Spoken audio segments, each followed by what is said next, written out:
Well, it has been a long time coming for this day, but with various different improvements over the course of time since Nintendo Switch Online Plus expansion pack originally launched back in late October of 2021, we can now confirm that one of the biggest fan complaints with how the Ocarina of Time game performed on this service has officially been addressed and fixed.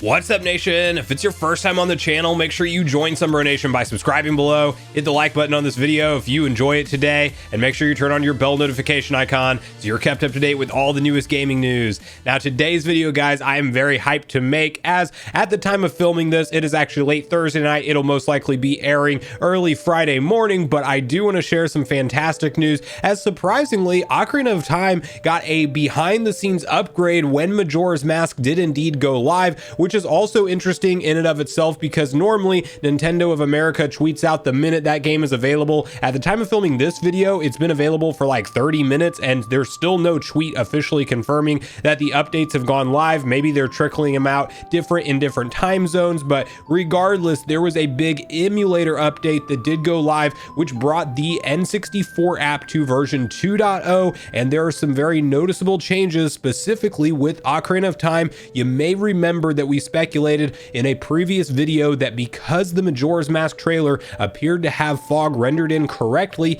that maybe by some stretch of the imagination, this is Nintendo fixing the emulation rendering as a whole, and hence it would backdate to Ocarina of Time performance. And the great news that came with this update is that did indeed happen. There are also some other bug fixes plaguing other games like Paper Mario that I will mention as we go through the video, but the first thing I want to do to kick off this conversation is hop over to Twitter and read a tweet from Oatmeal Dome that does state exactly the differences here, as he is a data miner that looks into these things in great detail, and there's still one or two gripes that we can go out of our way to pick out, but all in all, this is a vast improvement of what it was before. So let's quickly read through his tweet together. Nintendo Switch Online N64 version 2.00 is now available. There appear to be a bunch of game configuration updates, which I will cover in another tweet. Notably, however, the infamous water temple room is completely fixed as fog has been restored. And you can then quickly glance at the difference of how far this room has come from the original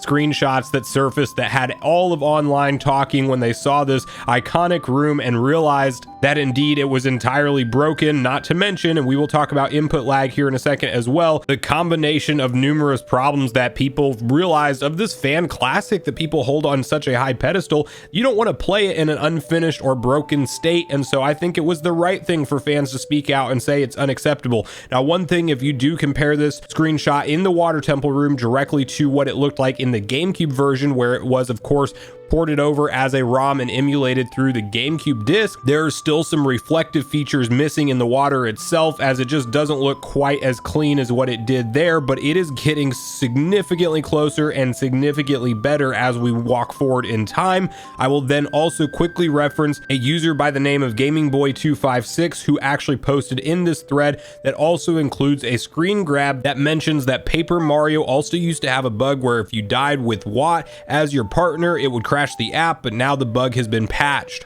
So while it may seem silly to some to make such a big deal about things like fog rendering on an N64 game in the year of 2022, to that I would say if you're somebody who grew up with the childhood nostalgia like myself and many others playing these games for the first time, whether you were 8, 10, 12, 15 years old, whatever age you were when these games dropped, maybe even older than that, you still hold heavy nostalgia for these titles as they really brought gaming into the 3D era and showed what a 3D action RPG could deliver in terms of story, in terms of environment and feeling, and it was such a massive leap forward to what video game experiences were before that you of course want to not be taken out of your nostalgia and out of your experience by realizing how broken and jaggy these things look. A big game-breaking one for me was the original input lag associated with Ocarina of Time, and I have booted up the game both in Majora's Mask briefly, which I may be doing a separate video on on. We'll see about that. And also in Ocarina of Time. And I will tell you guys, while I am not the perfect source to say, oh, it's entirely fixed now, just my own anecdotal evidence from my first experience playing Ocarina of Time and how I felt when I was moving the camera on a moment's notice back and forth, navigating the maps, I could tell a noticeable delay when I was turning Link very fast or trying to pull out the sword fast or even trying to use my Z targeting onto enemies. It was a noticeable delay from what I remembered playing these games numerous times, upwards of 30 plus, that I played it primarily between the N64 original version and that GameCube ROM that was released as part of the 4 Zelda collection pack that was a promotional disc, which I still own to this day and is a fantastic Zelda collection to go back and play. And I will tell you guys, not sure again if this has been improved even further since the last emulator update that we got, but these games feel better to me than they ever have, and Nintendo is clearly aware of the fan feedback and issues that have been going around online, and they are slowly addressing and fixing all of them, which, if you know anything about being a Nintendo fan, you know that's something to celebrate, because Nintendo is also very well known for just looking the other way, and no matter how much fan complaint and backlash hits online, they do not address or fix anything. And while they haven't gone out of their way to apologize for the state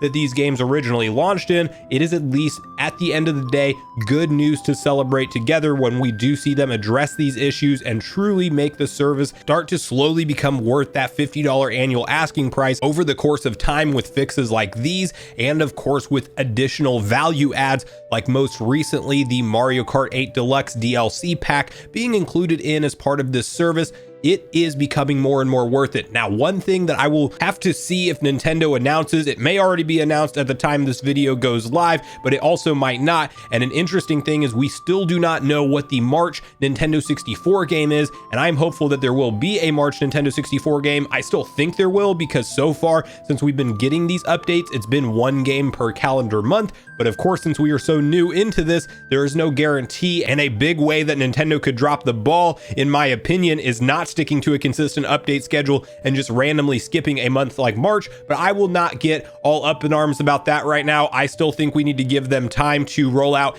communication. We still have a few days left in the month of February, and there's nothing that says that we can't even be in the month of March and they announce the game that's dropping and then it just comes out towards the end of March. So I am still holding out hope we will get the next game announced soon. I am very happy with the changes that they've made to the emulation so far over the course of time. Very glad to see the limited input delay that is now there compared to when it first launched. Majora's Mask seems to be nice and responsive. The fog seems to render in great in that game as well. And while there will still be many other fixes and issues that may be discovered as time goes on, especially from accounts like Oatmeal Dome over on Twitter, and I will continue to monitor that and update you guys, I will just say that this is a monumental update and a great performance increase in the app version 2.0 on the N64 emulation. And I want to hear from you guys specifically about what you think of these new changes. What are you thinking of Majora's Mask so far? Are you enjoying your playthrough? Let me know if it's your first time going through this game, as I know it will be for many new players out there,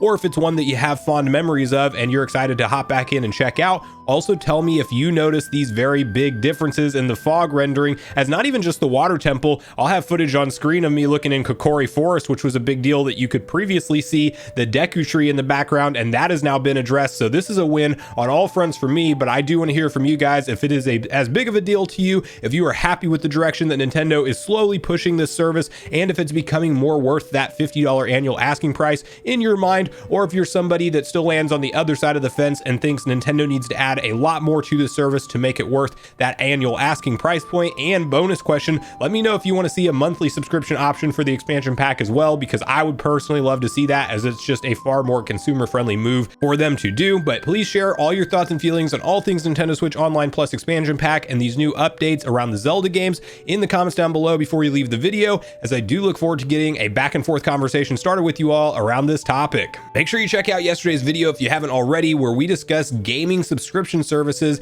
and reports that Sony is planning on launching their own Nintendo Switch Online / Xbox Game Pass type service, and how that could affect Nintendo Switch Online going forward. Also, please make sure you like, subscribe, and turn on your notification bell, and I will see you guys in the next video.